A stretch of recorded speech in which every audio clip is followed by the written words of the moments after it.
Good morning, folks. So I am Eric Bruns.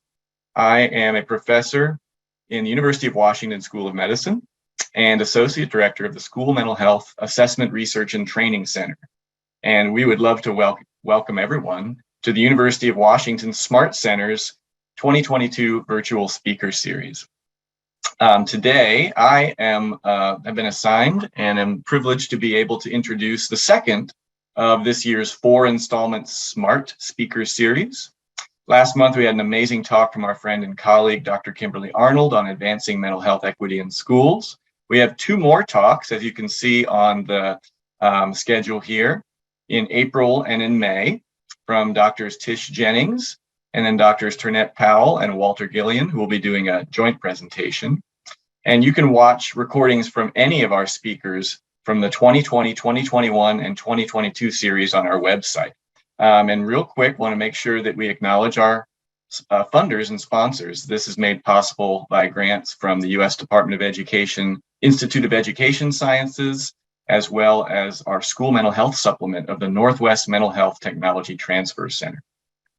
As we do with every event or gathering at the Smart Center, we wish to acknowledge that members of the University of Washington Smart Center and Northwest Mental Health Technology Transfer Center learn, live, and work on the ancestral lands of the Coast Salish people who walked here before us and those who still walk here.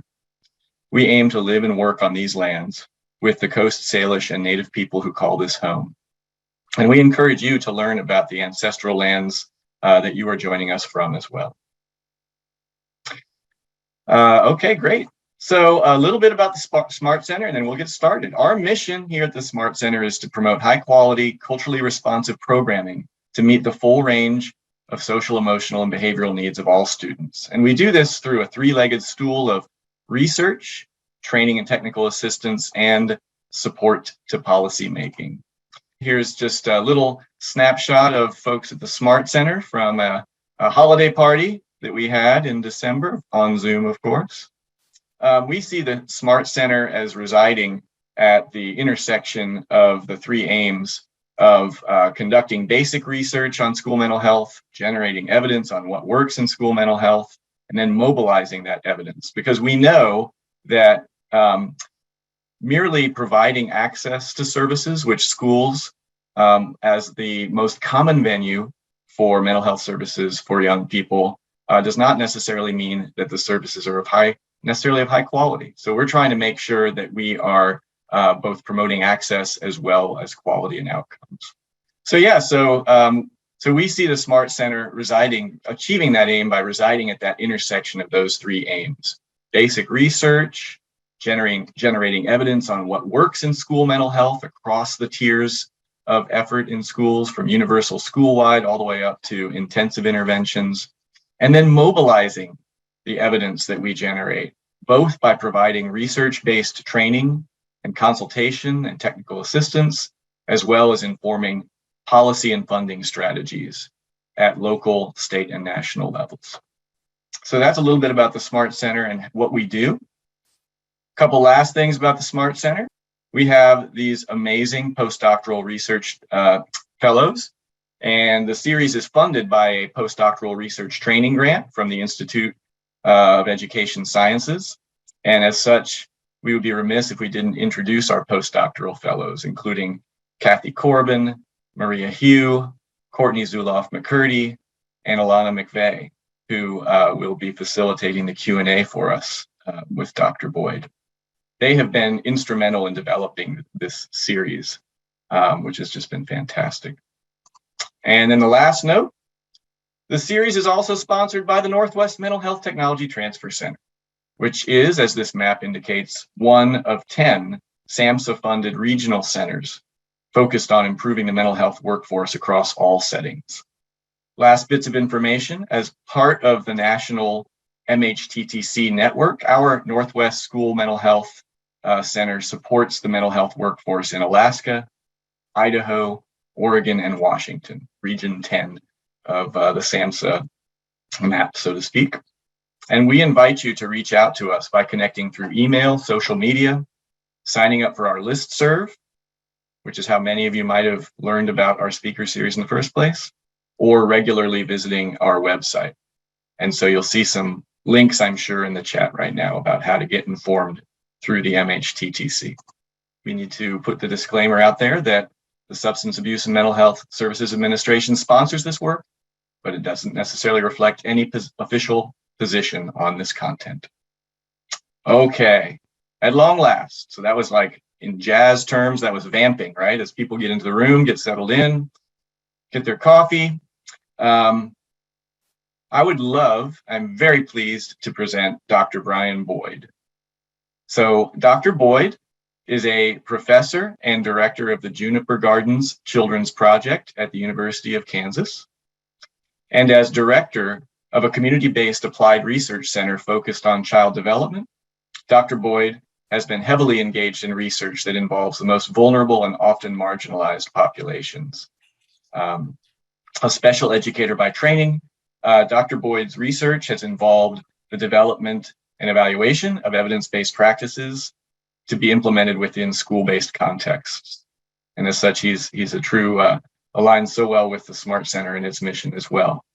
So this work has led to some of the first comparative efficacy studies of classroom interventions for preschool-aged children on the autism spectrum.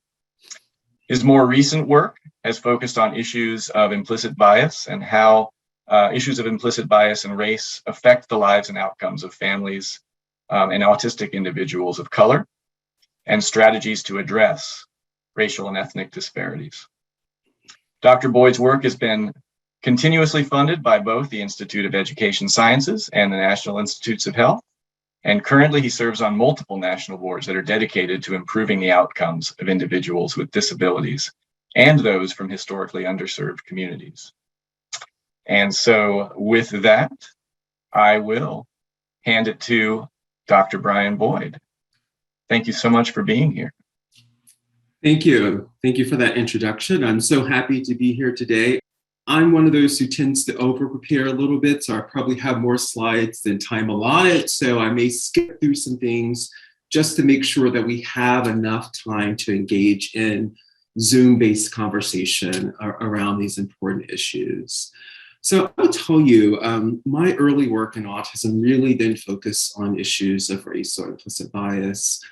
I came to this work a little bit later in my career, and it was really an interaction with a Black father of a young autistic child that led me in this direction. I was facilitating a group around behavior management strategies. It was a parent support group that was part of a research project. And there were about 5 parents in the group. Most were white women with young children with autism, but one was a Black father. And he was telling me a story that I had heard before, really that his son, who I believe was about 3 or 4 years old at the time, that anytime his son would go into a store that he would tantrum because he, to some degree associated stores with getting access to new toys.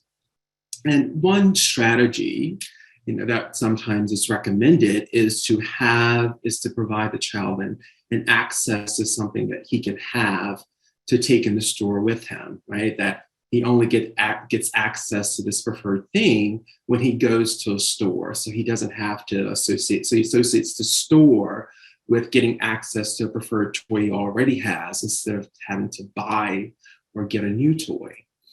And the dad just stopped and he looked at me when I recommended this and he said, I can't do that because they'll think I stole something. And I thought, I know exactly what you mean because I'm a Black man. I've been followed around in stores before. And I understand the experience you're sharing with me. And I also know he felt comfortable sharing that experience because I was also Black. And he knew that I likely had those common experiences. And I thought about what if someone else had recommended that strategy and he hadn't followed through? Would the clinician, therapist who recommended it thought, it was non-compliance in some way versus understanding the larger systemic forces that made him make that decision to not follow through on that particular therapeutic strategy. So those interactions with families have led me to some of this work. But I think it's a helpful starting context for what I'm going to talk about today. So what I want to do is really just spend a little bit of time providing an overview of what we know about implicit racial bias and how that differs from what we call structural or institutionalized racism. So just to provide some context for the discussion. And then I'm going to share some preliminary data with you from at least one study and maybe a second one if we have time. But the point of the data are to guide the discussion. It's not a data-based or data-heavy presentation. It's really to help us understand how these issues of bias and structural racism are perhaps impacting actual outcomes of my racial minority children with autism. And then, as I said, hope we can have a conversation around many of these issues today. So one of the things that we're beginning to see in the field of autism, and what I say are some of the more replicated findings in the field, are these patterns of disparity. And they manifest in multiple ways. So we are seeing some closing of the gap in terms of actual prevalence of autism among Black and white children. But we still see that Black children are more likely to have a delayed diagnosis or misdiagnosis early on. And that Latino children are still seem to be underidentified. We also tend to see disparities in access to services for racial minority or poor children with autism. So getting access to fewer lower quality services. Those families are more likely to live in service deserts or having to travel further to get access to high quality services, being less likely to have a coordinated care medical home. We're also beginning to see some disparities in what their lives are like post high school, when there's no longer the structure and safety of the supports provided through the school system in place. And we're beginning to see some phenotypic differences, if I can say that word today. There's been some research that Latino children, for some reason, have a more severe symptom presentation. Black children are twice as likely as white children to have a co-occurring intellectual disability, in addition to having autism. There's been some more recent research on Black male autistic adults showing that they're more likely to be diagnosed with schizophrenia and also being more likely to have a high blood pressure, right, and cardiovascular disease. High blood pressure and cardiovascular disease, right, being conditions that we know affect Black people in general. So we're beginning to think about we're beginning to see lots of these disparities play themselves out along racial ethnic lines. And then the question becomes why, right? And that's the harder question, the more complex question we have to answer is why are these disparities there? And that's where we're going to begin to talk about today. And are issues of implicit bias and structural racism impacting and driving some of these disparities? So these are pre-pandemic data. I haven't looked at the latest poverty data since the pandemic unfolded, but one of the things we know within the context of America is that there is this intersection of race and class, right? Around 60% of American Indian, Black, and Latinx children live in low-income households compared to about 30% of white and Asian children. And the reason this is important is because we talk about this sort of intersection of race and class being associated with what is called concentrated or compounded disadvantage. Being low income or living in a low income area means you're also more likely, because of the way school systems are often funded in those states and counties, to live in a school system that, for your child to attend a school system that's lower resource. You're also more likely to live in a racially segregated neighborhood that is usually higher in poverty. And so then that affects access to services and supports. And so poverty, and because minorities are more likely to live in poverty, compounds disadvantage. And the way we talk about or think about inequity is really along three lines. First, there's an equity in access, so your ability to access needed services and support. Then there's an equity in experience. So even for families who can access needed services, the quality of those services are often inferior to what you find for higher income families or more privileged families to some degree. And the third line is an equity in outcomes. So because you're getting access to inferior services, your outcomes may be different. So it's important to think about inequities along different lines and how is this really playing itself out and what does it mean for outcomes for racial minority children with autism.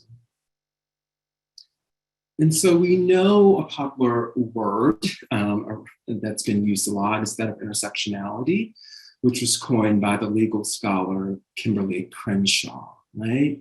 And we're talking about the intersection of multiple minoritizing identities, really multiple minoritizing identities that can exacerbate disadvantage because of systemic oppression. Right? And so what we know is that people can't separate their identity. You can't separate being autistic from also being Black or being autistic from also identifying as being LGBTQ. In talking to my colleague of mine, Paul Shattuck, who did a lot of work within the context of Philadelphia, which is a high population of Blacks, he did a lot of work with families, and when he went out and talked to families of Black autistic children about their needs, about what would be helpful for them, he thought they'd talk about, things related to autism, their kids, having, learning or gaining social skills or making friends. But what those Black families wanted to talk about was their kids not being shot by the police, because they couldn't separate, right? And their kids can't separate having autism or perhaps engaging in odd mannerisms or mannerisms that are viewed as odd by society, or not being able to communicate as well because of their autism from being Black and the impact of policing in that community, in that city.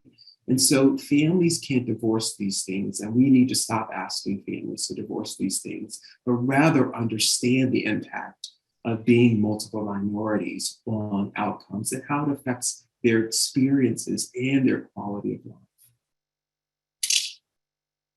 So I'm hoping this video can play, but it's from a Black mother of an autistic adolescent. And I think it again helps set the context for this presentation. I could start with, what does it mean to be a Black mother, period?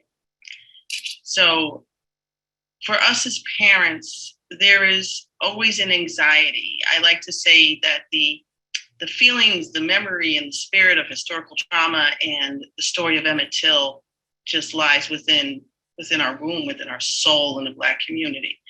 The fear of a Black mother. I mean, I always say Black folks are not allowed to be unapologetically themselves.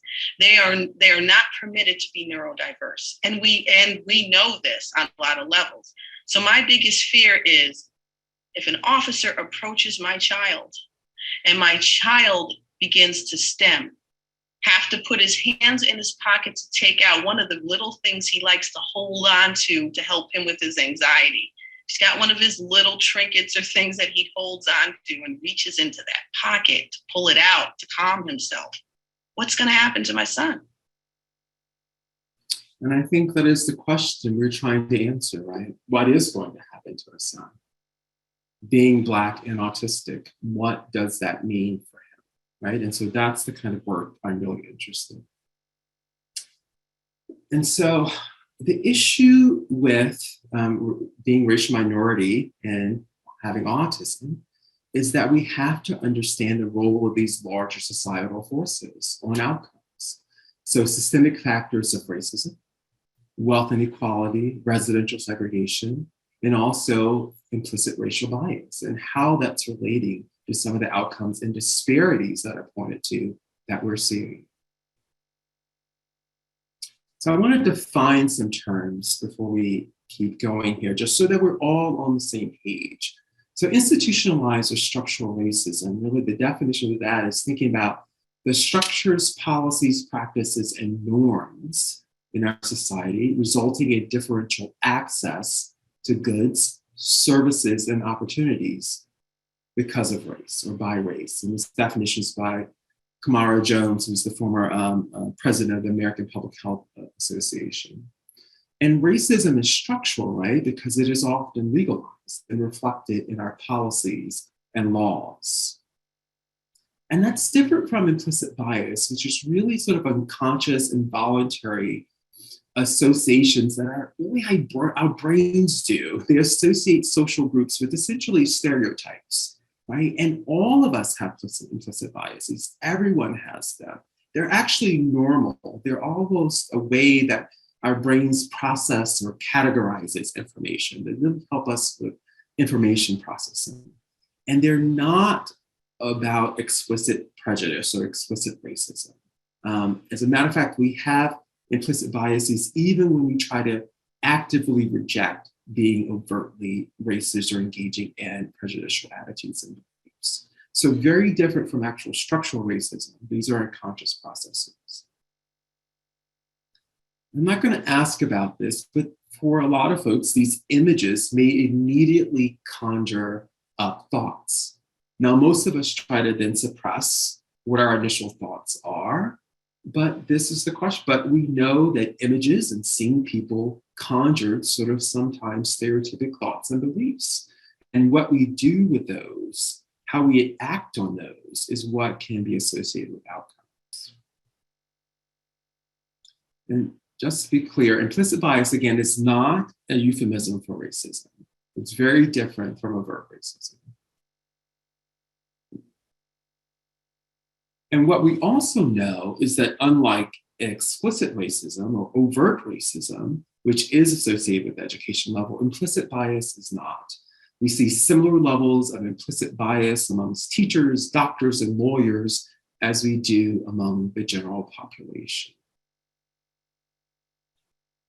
What we also know, though, is implicit bias is associated with actual behavioral output or performance. So it's been associated with less friendly interactions with Black conversational partners, less positive interactions between white doctors and minority patients, more biased sentencing among jurors and judges, and discriminatory practices within job hiring. One of the more interesting things that's been found, though, is that if we actually aggregate implicit bias at the larger city, county, or even country levels, that's actually a better predictor of behavior than if we just look at the level of the individual. So what does it mean to live in a county or an area where there's high levels of implicit bias? So let me give you a couple of quick examples before I turn to the data for today's presentation. So I know this may be a little hard to see, but what you're seeing at the top here is that in different countries, there are 8th grade science tests that are taken. And what you're seeing on the x-axis here is an implicit association test that you can take online, where we're looking at the association between are males better at science or women better at science. And so what this was showing was a bias for males being better at science and women being better at liberal arts. But what they found was in countries where there was this male bias, where there's this bias for people to think males are better at science, that you saw males actually do better on those 8th grade tests, right? So this is at the data aggregated at the country level. Looking at state level data in the US, for tests where they were doing implicit association tests, online tests, between are Blacks more likely to have weapons? Do you associate Blacks unconsciously, implicitly with weapons versus whites? In states where there were higher associations, implicit associations, unconscious associations between Blacks and weapons, we saw more disparate use of policing, of police force with Blacks in those states. So letting us know that there's this association between aggregated and implicit bias data and actual behavior, how it impacts us in society. And again, when we aggregate implicit bias data at the state or county level, what we also find in the US is that in places with higher amounts of implicit racial bias, we also tend to see larger health disparities in cardiovascular disease, larger racial disparities in infant health, larger racial disparities in upward mobility for Blacks, more Google searches for racial slurs, and more segregation, both in terms of housing and school. So this is having a societal impact. And one last study I want to point out, what you're looking at on this slide is a map of the first count in 1860 of the enslaved population. And 1860 was the first year that they began to count slaves as part of the US Census. So this is really obviously the southern states here, Virginia, where I grew up, in North Carolina, where I moved from before I came to the Midwest. And so this, in the darker areas, the darker shading means more slaves in those particular counties in those states. And a good friend of mine, Keith Payne at the University of North Carolina, published a paper in the Proceedings of National Academy of Sciences a couple of years ago, looking at the relationship between the number of slaves in 1860 and current levels of implicit bias in those same states. And so the top map there is, again, the number of slaves in those states. And the bottom map there is current levels of implicit bias. And you can even see already that you tend to see, so darker colors being more implicit bias, just like darker colors are more slaves in those states. This is already an association between where we see implicit bias and where there are more slaves in a particular state. And again, remember, this was the number of slaves in 1860 with modern day levels of implicit bias in those same places.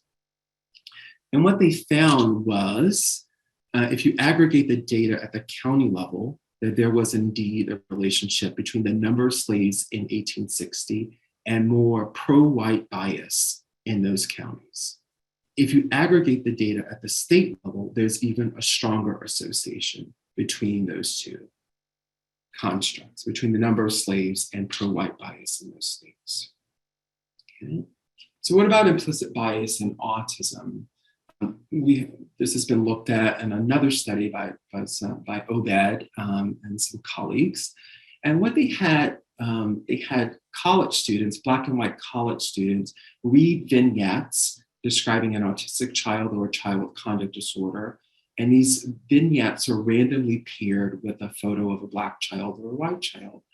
And what they found was within group racial bias. So white college students were more likely to associate autism with white children and conduct disorder with Black children.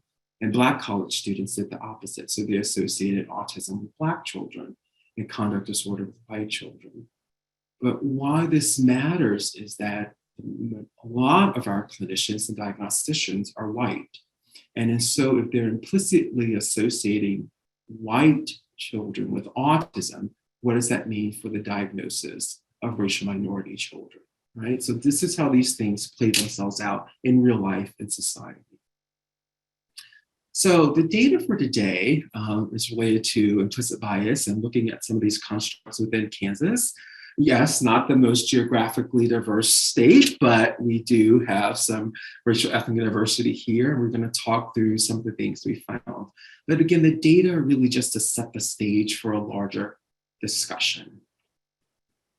So what we're looking at is, one, do Black or Latino children with autism differ from white children in their access to school or mental health services? But more importantly, are these county level measures of implicit bias? And we also had some county level measures of structural racism.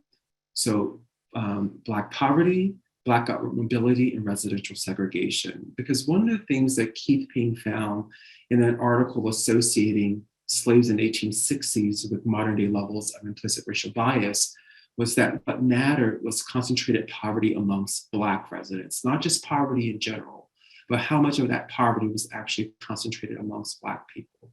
So we looked at Black poverty rates and how that was associated with differences in access to services.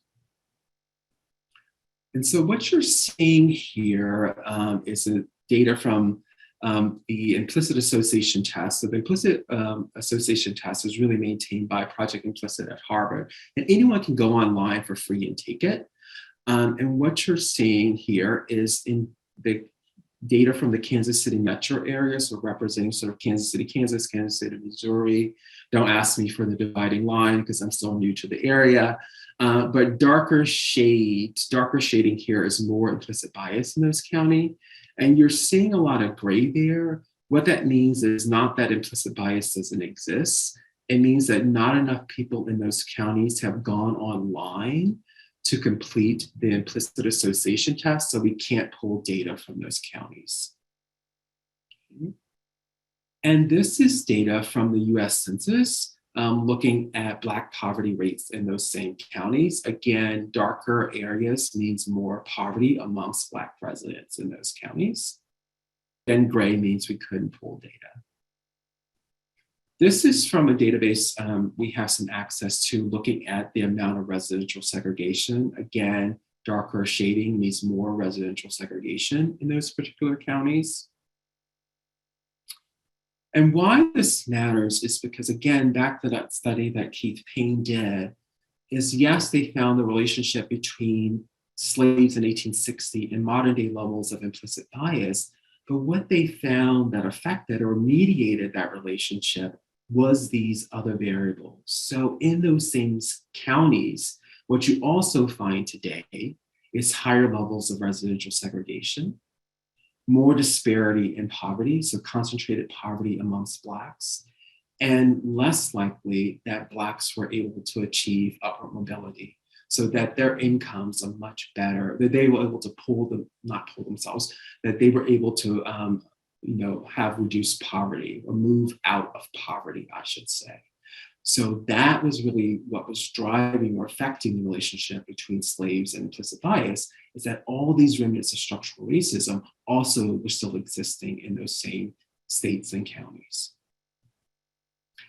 And so what we did is pull data. What we have in the Midwest is there's really a primary diagnostic center through the University of Kansas Medical Center, where a lot of families go to get their kids diagnosed, just because of access to diagnoses in this area.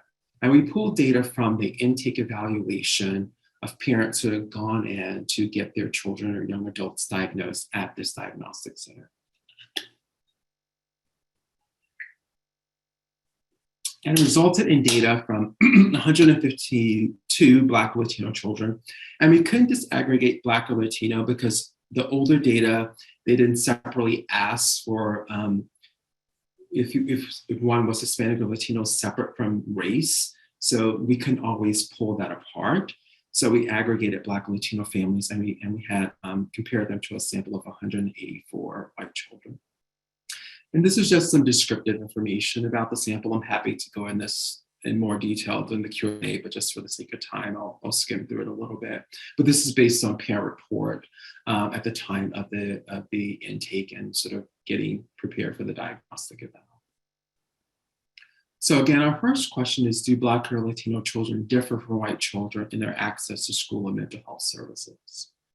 So one, we did find that they did. Now, what you may notice is no one's getting a lot of school services. It's just a number of services parents were reporting they were getting. But again, they were coming in for a diagnosis. They may not have, they likely didn't have one already. So white families were saying they were getting about 2 school, their kids were getting about, 2 or maybe some more school services, and Black families were getting an average, 1 school service. So they weren't getting a lot, but we did see significant differences in white families saying they were getting, more school services than Black Latino families. The same with mental health. No one's getting a lot. White families on average were reporting they were getting access to 1 kind of mental health support or service. Black and Latino families really weren't getting anything at the time. Obviously there are a few families who were getting something, but most weren't getting anything at the time of the diagnostic intake. And so that's just reflected in if you combine school and mental health services. The second question is, how are these county level variables related to access to services? So one of the things I want to point out is just some correlations between the variables themselves. So in counties where there's less Black upward mobility, so getting out of poverty, what we tend to see in those counties is more pro-white implicit bias. So a bias to more favorable towards whites. You see the opposite when there's a pro-Black implicit bias. The other thing you notice is that there's a negative correlation between Black poverty and white poverty. So in counties where there's high levels of white poverty, you don't see high levels of Black poverty, but that's likely because of residential segregation. So the white poor people tend to be clustered together and they aren't living in places where there are Black poor people. The Black poor people are also clustered together and they don't tend to live in places where there are white poor people. So that's what these data are reflecting. And also there's a relationship between Black poverty and residential segregation. Black poor people are concentrated together in certain counties in the Kansas City metro area, which is not specific to the Kansas City metro area. This plays itself out in lots of places throughout the US, and we know this. So what did we find? Something interesting here. So actually what we found was in counties with higher levels of pro-white implicit bias, Black and Latino families were actually more likely to get access to school and mental health services. I'll talk about why this may be, but it's sort of the opposite of what we may expect to find.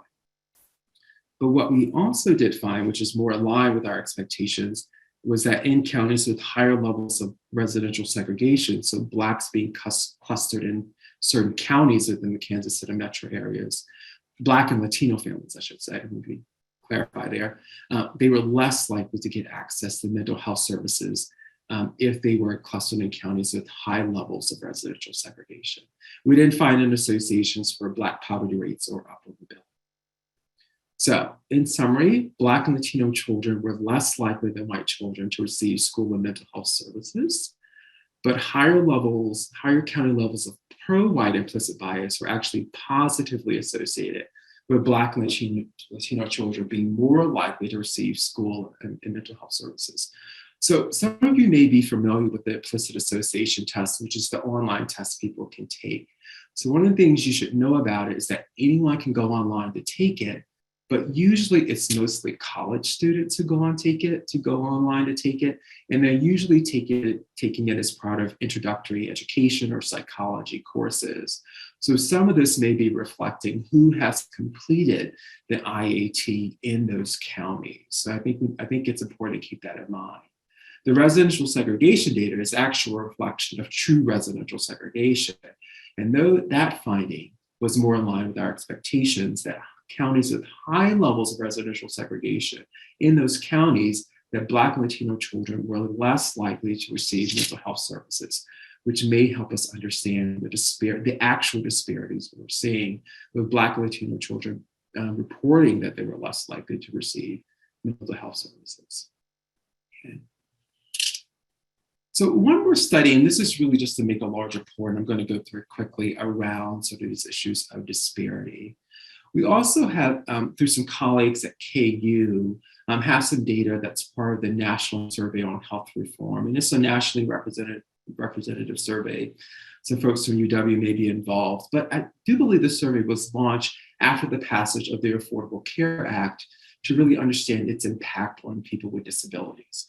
And we pulled data on individuals with autism who identified as as being LGBTQ, and compared them to autistic individuals who identified as cisgender to look at outcomes. Again, to understand these issues of multiple minoritizing identities and what it means for outcomes. So again, this is just some demographics of the sample. Obviously, these are autistic adults, so we're dealing with older individuals with this particular study. So the first research question just actually compares two groups. So being autistic and being LGBTQ versus being autistic and cisgender.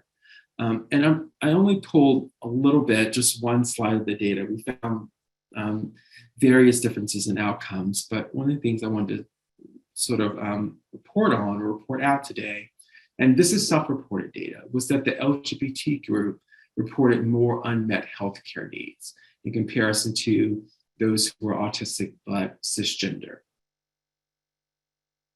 And so then we want to, again, because the question is, well, why are there disparities? Not just that disparities exist, but what's driving disparity. That's where we need to get to.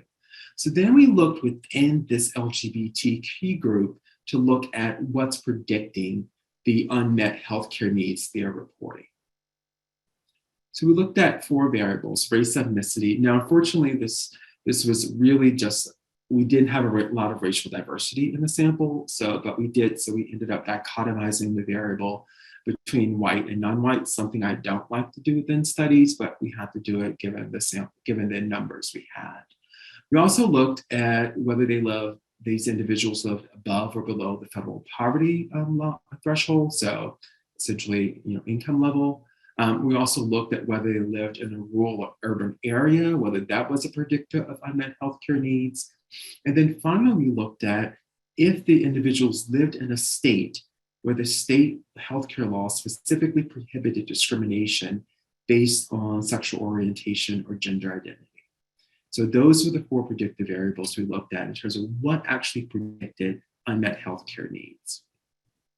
And what we found was that the actual only predictor was the actual laws that were passed. So individuals in states with laws that specifically prohibited discrimination based on sexual orientation or gender identity, individuals with ASD who are also identified as LGBTQ had fewer unmet healthcare needs in those states. So not income, not rural-urban divide, not race ethnicity, but really state practices and laws around these issues. Okay.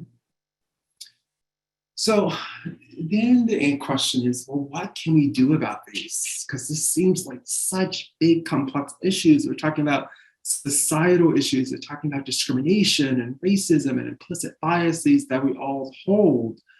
How can we really overcome some of these things? Or where can we start? And we have to start small, but we can start somewhere. So these are just my ideas. I love to hear your ideas as well when we chat in the Q&A.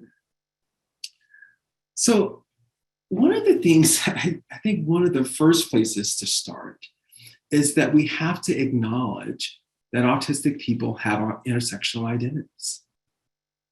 And so if they do, we have to understand what that means, both the strengths and challenges of those intersectional identities. Not everything is doom and gloom. There are strengths that can be leveraged and understand, but we have to acknowledge that families cannot separate out these identities. And so what does it mean for access, experiences, and outcomes? The other thing is we have to stop ignoring that race matters. That Black autistic individuals, that Latino autistic individuals, that Asian immigrant or autistic individuals are having different experiences of America. They're having different experiences in relationship to schooling and therapy and just a variety of interactions. And we need to understand what that means for them, right? And we need to think not just about race, but actual racism, right? Because what we often know is that the driver of disparity is not the color of one's skin, but the impact the color of one's skin has on how it is associated with discriminatory behavior, which leads to the next bullet point, actually understanding the impact of discrimination and stigma, right? Because there's stigma sometimes associated with being autistic. What does that mean for their outcomes? But I also think it's important that we don't pathologize racial minorities, that we don't always think in deficit and at-risk models, but we also understand the cultural assets, the strengths, the cultural capital that being a minority brings with it. Elizabeth Morgan and Auburn Stammer published a great paper on the cultural capital of Black families with autism and how they were able to leverage some of the cultural capital to really navigate and advocate and access services for their kids. So we need both sides of the story here, right? We need to understand what it means to have this intersection identity, but what are the strengths? What are the positives associated with those? We also just need to do a better job of training more BIPOC and autistic researchers and autistic clinicians. We need to make sure these groups are represented in the process, that they're involved in helping us to generate solutions. And because this is complex, it's not just going to be about individual behavior change, right? We're going to need multi-level and system-level interventions to really impact some of this work. And we recently published a paper really sort of thinking about how, at least us within the research community, can get started with some of this, can really get going with some of these, with engaging more racially, ethnically, and socioeconomically diverse communities, and how we can engage in true sort of community-based participatory research and true community academic partnerships to make sure that the community that we're studying, the community that we want to be involved in our research, that they're helping to generate the actual research questions and that they're giving input from the onset, right? Because that's how we're best going to overcome or address some of these issues, is with early and ongoing community input from the stakeholder groups that we're really trying to study and understand. And we have to all approach this work, right, with a lot of cultural humility. And, I'm not autistic. So in my research with autistic individuals, I have to understand that I don't have their perspective. And so we have to approach this work with lots of cultural humility in what we do. But the other thing that is a reality, and that we know, is that public policy and social norms do matter. And I'm going to get on my soapbox just a little bit. So please allow me that space. But one of the things that was found with implicit bias research, just in general, is that in states that went ahead and legalized same-sex marriage before it was, before the Supreme Court approved and it was legalized at the federal level, in states that went ahead and legalized same-sex marriage, that you already begin to see trends downwards in those states in the amount of anti-gay implicit bias. And then we began to see that at a broader level once the Supreme Court vote happened. So I think we have to think about states like Florida and the bills that are being passed, or like Texas, where we can't provide gender-affirming care, and what that means for change and implicit attitudes, because we're being constantly exposed to stereotypes and stereotypic images. And when we put in laws that reinforce, or policies that perhaps inadvertently reinforce those stereotypic images, they can have real life outcomes. Because again, the data show that even our implicit, our automatic, our unconscious associations can have real world consequences. They are associated with actual discriminatory behavior. So we can't ignore that our public policy and our social norms and our laws do matter in how we change behavior, how we go about changing some of these larger societal attitudes. So I'm not a policy person. I'm never going to get into policy. It's not my wheelhouse. I can't be neutral about some of these things. So, but for those of you who are, I encourage you to think about some of this. Our laws and policies do matter. So really, my last slide, rather than some thank yous, and we can have a nice conversation.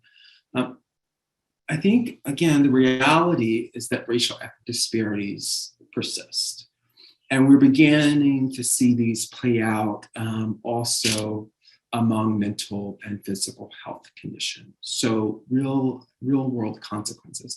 And we know from research on Black people in general that discrimination and racism is associated with sort of physical and mental health outcomes. So really the research in autism is mirroring what we see in larger research on racial minority populations.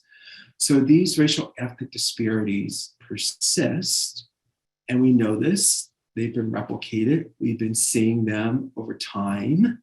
for multiple years across multiple studies. And so what we need to get to now is why, because why helps us do something about it, right? And even if it is these more complex issues around structural racism or implicit bias, there are things we can do or think about to address some of these larger issues. But we need to start shifting our mindset to think about these things. And related to that, as I said, we need to stop ignoring the impact of race and ethnicity. It is having an impact on outcomes. So we need to start thinking about how it's affecting access, experiences, and outcomes, right? But it is important to remember that the racial ethnic disparities we see in autism reflect larger structural inequalities in societies. When we see studies that the number of slaves in 1860 is associated with current levels of implicit bias, that's telling, right? Because what also happened in those same states between 1860 and now, right? Lots of Jim Crow laws, lots of other policies and practices that maintain segregation and discrimination.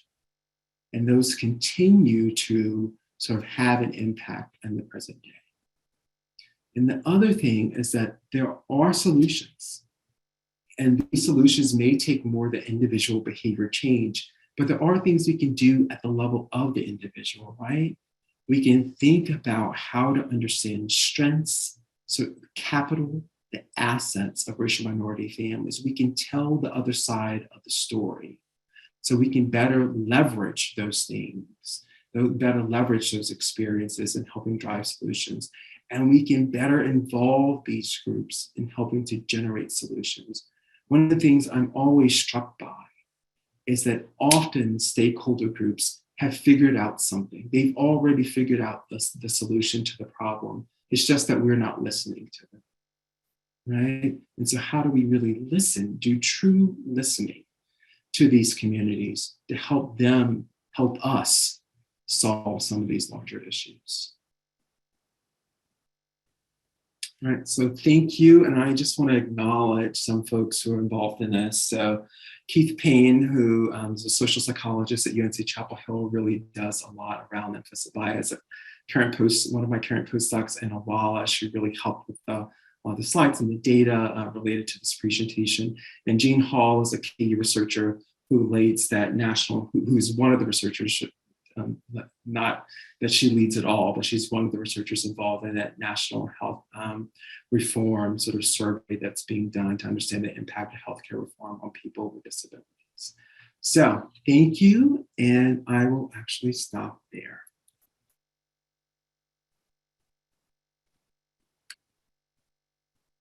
Thank you so much, Dr. Boyd, for this important, powerful, and really thought-provoking presentation.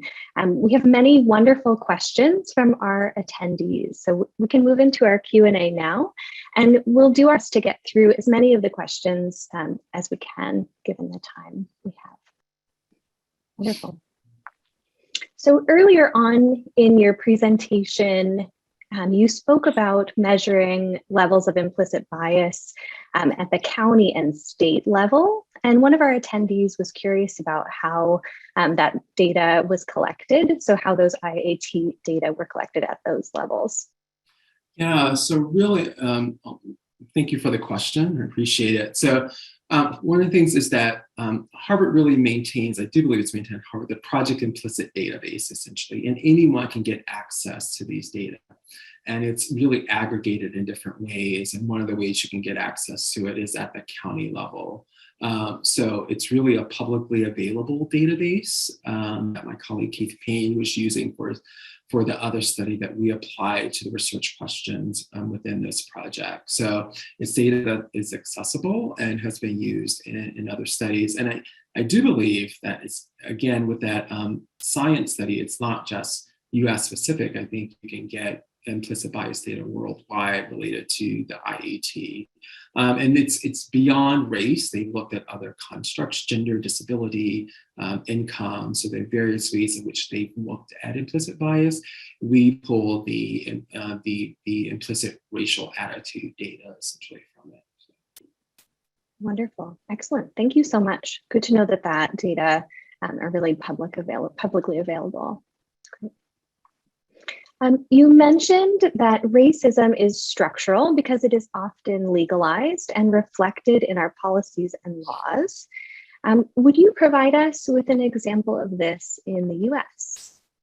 Yeah, I think we can think about some of the practices around redlining, around who could get access to bank loans that have historically happened, and how some of those things were codified into policies and laws within US society that really had a discriminatory impact, right?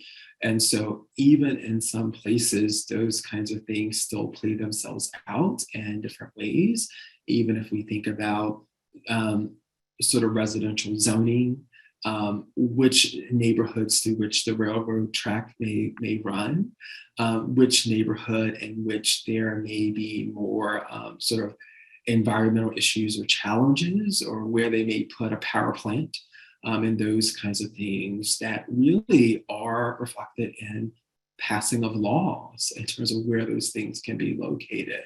And we don't always think about them in terms of racism, but there's a reason these things are happening. And I think it's important to name and name those things and not be afraid to talk about them. And so there we have history, both past but recent history of these things playing themselves out. But I think my larger point is that in autism, I think we have overlooked these issues is part of the issue, and that we should recognize that we see racial minority families, and racial minority families are grappling with larger societal issues that we should ignore, because it actually impacts sort of the availability and ability of a family to do things, right? And so it does have an impact. Absolutely. Thank you so much. So when you were talking about gender, I believe that you mentioned that cisgender autistic girls had better access. Would you speak to the role of race in that as well? So what are the data saying about access to care for BIPOC cisgender autistic girls and women? Yeah, and the data weren't broken out by gender. So it was really that cisgender autistic individuals in general had sort of fewer unmet healthcare needs. And I think we also reported fewer issues around physical health and mental health and some of the larger findings. And I think, I have to bring up the slides again, what we saw in the cisgender group was really, I think, a general reflection of the breakdown that we see in autism in terms of male-female prevalence. What we saw in the LGBT group was a higher number of females and those who identified as other, so neither male or female, so non-binary. But I think that those kinds of questions that you're asking are the ones that need to be asked, is because what we saw in qualitative data that I didn't pull is some of those more intersectional issues. So Black and gay autistic individuals self-reported within a qualitative data even more issues. So one, not only finding a doctor who knew something about autism, but then finding a doctor where they felt comfortable disclosing that they were gay, but then maybe also finding a doctor who, if they didn't know, wasn't asking them the same kinds of questions or recommending the same kinds of treatments because of them being Black or being a racial minority. So when you think about all the ways in which we have these intersectional identities and how they could play themselves out, again, I know it makes cell sizes smaller, it makes answering questions more complex, and maybe we need to think about our methods, maybe we need to be thinking about more qualitative research to answer some of these questions.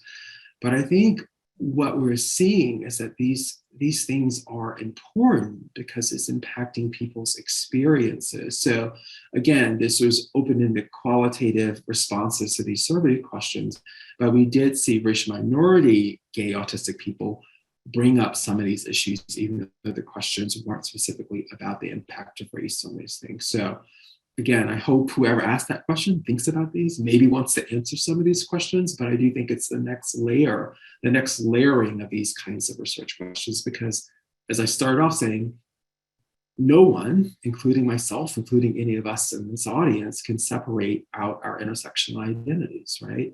And so we need to understand people's real complex lives and what all of these experiences mean for them. Absolutely. Thank you very much. We received several questions regarding tangible strategies to address service disparities and increase equity, so especially at the intersection of race and disability. What strategies would you recommend, or strategies do you use in your work? Yeah, I think these are really, really good questions, and the ones we sort of have to get ourselves to, right? And I think part of it is I worry that we sometimes put too much onus on parents and families, but certainly strategies around family empowerment are really important. How can we help families better navigate some of these issues?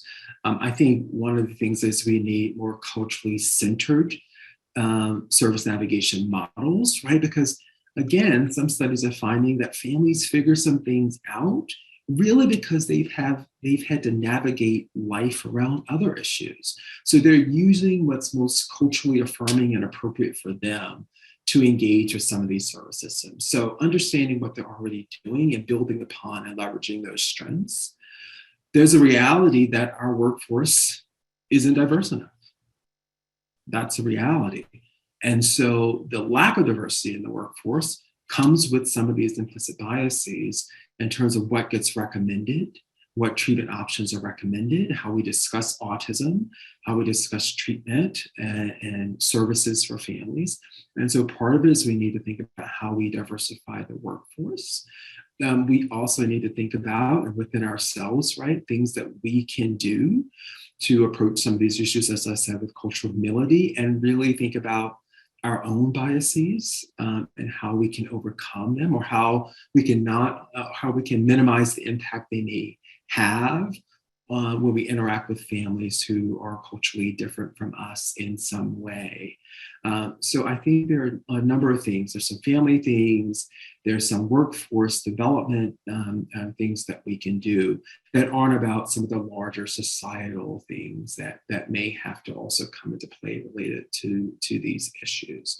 So I do think there are some tangible things that we can do to address some of these issues. And again, some of it has been public awareness there, right? I mean, in terms of the incidence and just the overall prevalence of autism flows in between Black and white families, part of that is likely just through better public health campaigns to help families and clinicians recognize early signs around Black families, and just bringing a spotlight and attention to this difference in the disparities we were seeing in diagnosis. So bringing attention to some of these issues is also something we can do, right? Spotlighting some of these issues is really important, and making sure they're staying at the forefront. You know, these conversations around race and racism came about because of larger societal movements, but the problem with movements is they can go away when the next movement comes along. So how do we keep these issues at the forefront, at the center of the work we do? Excellent. Absolutely. I think this next question from one of our attendees really dovetails with what you're talking about regarding kind of spotlighting these issues. What methods or suggestions do you have for evaluating practices for bias and or upholding oppressive systems? So be that in schools, community clinics, private practice. For understanding if there's bias at play in those contexts, yeah. Mm-hmm. Yeah.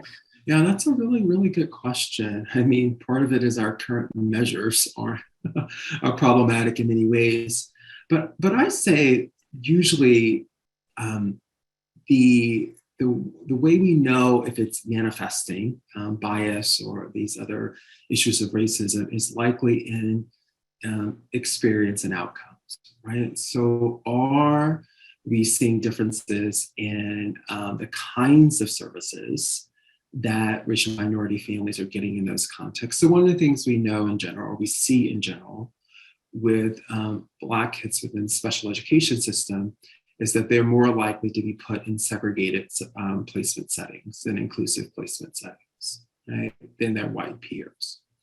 And so they're more likely to be put into what is called this sort of education to essentially prison pipeline model, right? Because we know those in special education, they're more likely to have mental health issues and more likely to drop out of school. And there's these whole cascading series of events. So are we seeing these sort of disparities in placement within school? Some of the things we also see that has been shown from some folks in LA County is that white families with autism were more likely to be accessing a disproportionate amount of the services, even though Latino children make up a way larger proportion of the actual children in those same counties. So why are we seeing those disparities? So are we just seeing disparities in experiences, right? So that lets us know that biases are playing themselves out. And then are we seeing disparities in outcomes? What are the outcomes? Looking at outcomes by racial ethnic groups, I think that helps us understand if there's disparity at play that we should think about and do something with. What are our data telling us to some degree? Yeah, absolutely. That makes a lot of sense. Thank you. And in thinking then about promoting inclusion and addressing disparities, what programs have worked well in schools to do this, promote inclusion and reduce structural racism? Yeah, that's a good question. And others may know, I'm happy for others to chime in. I don't know of school-wide programs to some degree that to address these issues. But one of the things we just know about addressing implicit bias is that it's just exposure, spending time with people who are culturally different than you can help reduce implicit bias. So really, remember, implicit bias really is just stereotype formation to some degree, right? Because we're all constantly exposed to stereotypes through society. So actually being able to spend time with people of a different cultural group and realizing that people aren't just a stereotype is one helpful strategy that has been found to reduce implicit bias. So how do we do this purposeful cultural mixing or integration? So inclusion, right, can be a positive thing for how our attitudes change around people with disabilities, right? Spending time with someone who has a disability can change your perceptions and attitudes around what that means, right? We've actually seen that play out in actual research. It affects actual attitudes. It can affect people's ability in terms of thinking about the profession they may go into later in life. And the important thing is that some of these people may become, employers at one point, and they may decide to hire a person with a disability because of their early exposures and experiences. So, but one of the issues that we're seeing is that we are increasingly becoming a more segregated society. We tend to live in neighborhoods with people who look like us, who are from a similar income bracket as us, but this is associated with more stereotypes than with groups who are different than us, right? So all of us, including myself, need to spend more time with people who are different, right? It's a simple thing. I know it sounds simple, but we do know that it's one thing that has been important with changing, just at least with the changing implicit biases. Dealing with larger issues of structural inequality, right, or more complicated issues that will take probably some more larger policy kinds of changes, but we can do policy level research and think about some of those things. Mm-hmm, absolutely. And I'm curious for your thoughts on how policies might also help with what you're describing in terms of folks getting to spend time around others who are different from themselves, how those things might actually work together.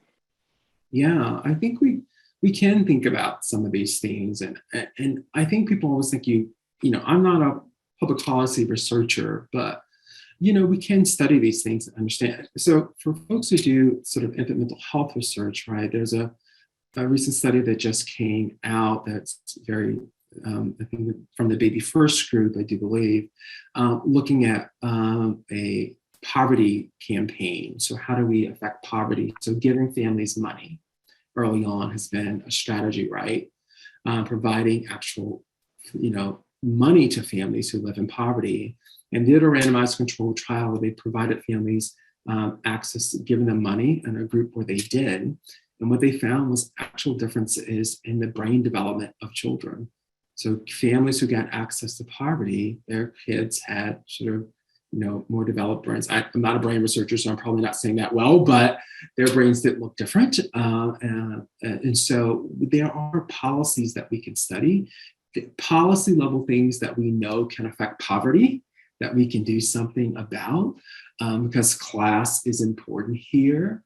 Poverty level things that we can think about that may impact racial attitudes, right?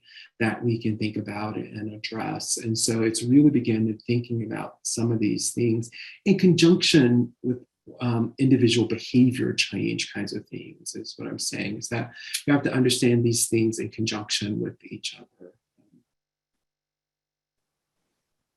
Thank you. Thinking a little bit about the practice side of things, how can providers better identify autism symptoms in minoritized children? So in particular with a focus on racial and ethnic minoritized groups. That's a great question. So there's been some research that shows that, racial minority families, in particular Black families, are more likely to have their early developmental concerns about their children somewhat dismissed by their pediatricians and other providers early on. And part of that is it seems that Black families may notice different early signs. So not our typical early signs, where white families tend to point to issues around language development or maybe social communication symptoms, things that we more associate with autism. Black families may talk more about motor delays or challenging behavior, things that we see in autism but don't necessarily associate with autism. So knowing that that families may be bringing forth different developmental milestones early on is important to think about, but then following up on those to really probe families and understand where they're coming from with those things is really important. So I think there just has to be some recognition that families may be coming into understanding autism from different lenses and through different cultural lenses that may be impacting some of the early symptoms and concerns they're reporting to their providers. Wonderful. Thank you so much.